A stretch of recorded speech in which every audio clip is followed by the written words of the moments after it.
Dire-diretso na raw ang pamamahagi ng tulong ng gobyerno sa mga nasalanta. Nakatutok live si Rafi Tima. Rafi? Mel, inaamin ng mga opisyal ng national government na nandito sa Tacloban na naging mabagal yung mga unang araw ng relief operation. Pero ayon sa kanila ay bumabawi na ang national government at may bibigay ng tulong sa mga nasalanta. Isang linggo mula nang hagupitin ng bagyong Yolanda ang Leyte. Ganito na ang sitwasyon sa ilang relief distribution na inabutan ng GMA News. Mahaba man ang mga pila, magandang balita ito dahil nangangalugang nagsisimula ng dumating ang tulong. Paliwanag muli ni DILG Secretary Marojas, sadyang hindi naging madali na umpisahan ang sistema ng pagsaklolo. Sinira kasi halos lahat ng bagyong Yolanda ang Leyte, lalo na ang Tacloban City. Kahapon nag-umpisa na ang relief operations papunta sa mga bayang malapit sa dagat. Bukod sa pag-recover sa mga bangkay at pagpapanatili ng peace and order, 30 sa 40 bayan daw ay nadalhan na ng bigas at dire-diretso raw ang convoy para marating ang mga liblib na lugar. Aminado si Rojas, kulang pa. Obviously, hindi sapat ito sa pangangailangan. Napakalaki, napakalawak, napakatindi ng pangangailangan, pero nakapagsimula na ng pagsaset up ng sistema. Systemic po ang approach para hindi basta-basta bara-bara, tingi-tingi. Mapa local organization man o mga dayuhan, mayat maya ang lapag dito sa Tacloban. May mga local at foreign doctors, bit-bit ang mga gamot at medical supplies. The deployment is going on very well. We just at the same time would have to coordinate it in the sense na merong mga dumating na teams on their own that may not have coordinated with us. Ang Australian team nagdala ng field hospital. Kaliwat kanan din ang dating ng mga relief goods. Dumating na rin sa Tacloban ngayon ang ilang mga cabinet secretary.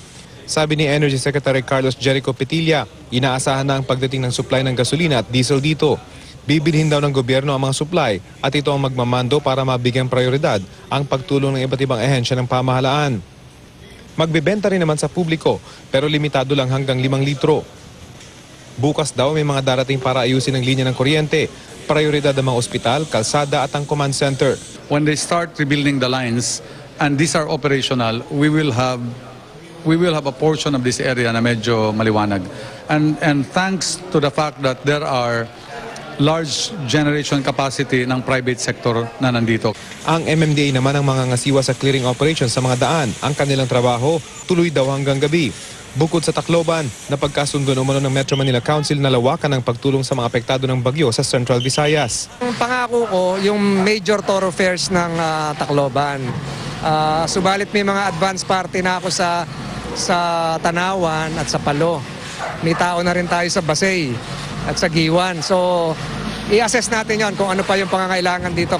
Halos 2,000 pulis at sundalo na ang dinala sa Tacloban para tumulong sa retrieval operations para panatilihin ang kaayusan. Pakiusap ni Rojas, huwag nang dagdagan ng komplikado at nakapanlulumong sitwasyon sa Leyte. Huwag na magpakalat ng maling impormasyon ng pananakot o paninira, lalo na tungkol sa peace and order sa lugar. May ilang kaso raw ng looting pero hindi naman daw talamak. Hindi rin daw totoo na nanggugulo ang ilang rebelding grupo. Atake daw ng NPA na ganito, ganon. Lahat po yung walang basihan, walang katotohanan, hindi po nangyari lahat yun. Inaasahan ng pamahalaan na ito na ang pagsisimula ng pagtayo ng Tacloban City at ng buong probinsya ng Leyte. Pero marami ang piniling umalis na muna ng Tacloban. Mahaba pa rin ang pila ng mga gustong umalis na. Sa ngayon, isa sa kailangan tulungan ng mga nawawalan ng kaanak. Ang babaeng ito, masayang nakita ang labi ng ina, pero nawawala pa rin ang ilang kaanak. So inikot mo na lahat ng mga unidentified ko, baka nandito? Kung isa yung lalaki, kasi sila po yung last na nakita yung kapatid ko na kung ano yung damit nila. So isa yun eh, kaya sila yung pinaikot kung ma-identify nila yung damit. Oo, wala po eh. Hindi. Ang opisyal na bilang ng nasawi ayon sa NDRRMC ay mahigit 3,000. Sa Tacloban pa lang, mahigit 700 bangkay na ang na-recover. Mel, kung yung maririnig sa aking likuran ay tuloy-tuloy yung tunog ng mga eroplano. Yan Mel, ang benepisyo ng night flying capability. Maging MMDA ay tuloy-tuloy daw ang kanilang gagawing trabaho ngayong gabi. Papailawan na lang daw nila yung mga kalye na kanilang nililinis para naman matapos na yung kanilang clearing operation. Mel? Oh, ano? Hindi na. Maraming salamat sa iyo, Rafi Tima.